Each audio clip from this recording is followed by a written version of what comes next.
Tanod! May nakita akong magnanakaw. Tulungan mo kami. Ha? Saan? Nakita ko kanina, may buhat siyang isang kahan ng Red Horse. Oo nga, saan nga siya ngayon?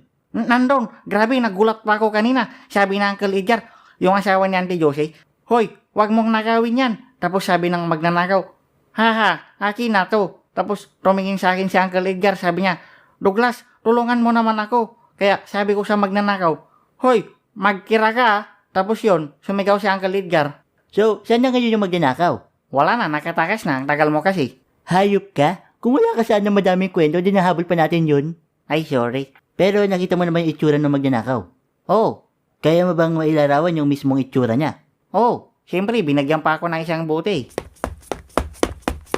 Sige, doon, may daan doon. Hala, nakatakas. Samahan mo ako, may pupuntahan tayo.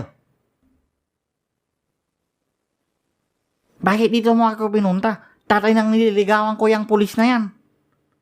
Manahimik ka nga dyan, kailangan ka nila para sa investigasyon. Ano kailangan nila? Hello, police. Douglas? Bakit ka nandito? Ano naman kalokohan ang ginawa mo? Hala, wala po tito. Sabing wag mo akong tawagin tito eh. Wala po tita. Alam mo, kaya hindi kita matatanggap sa anak ko eh. Bukod sa tambay ka na, lapitin ka pa sa gulo. Hala, hindi na kaya. Yung huling nagkagulo lang nung namalingki ako ng sitaw dun sa Manila. Miss, magkano yung utong mo? Anong rason ba't ka pumunta dito? Magsusumbong lang sana ako kasi may nakita akong magnanakaw eh. Sigurado ka? Mamaya nagsisinungaling ka lang.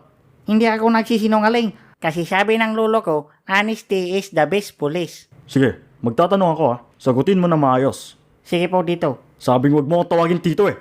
Okay, baby girl. Nasaan ka na nangyari ang krimen? Sigurado naman ako nasa inuman ka na naman.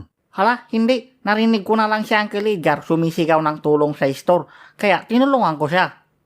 So nasa store ka. Hindi, nasa inuman. Sumagot ka na maayos. Ay, sige, sorry. Ayokong ginagawa mo to. Pero pwede mo bang ikwento sa amin yung buong nangyari? Ay, hala, hindi pa ako pala kwento. Sige, okay lang.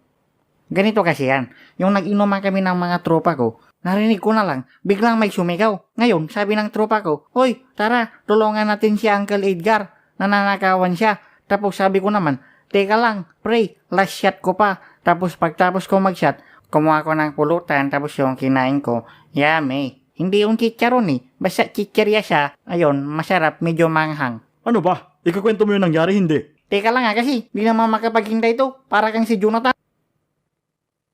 Gagi, napaga ba? Sorry, Gagi.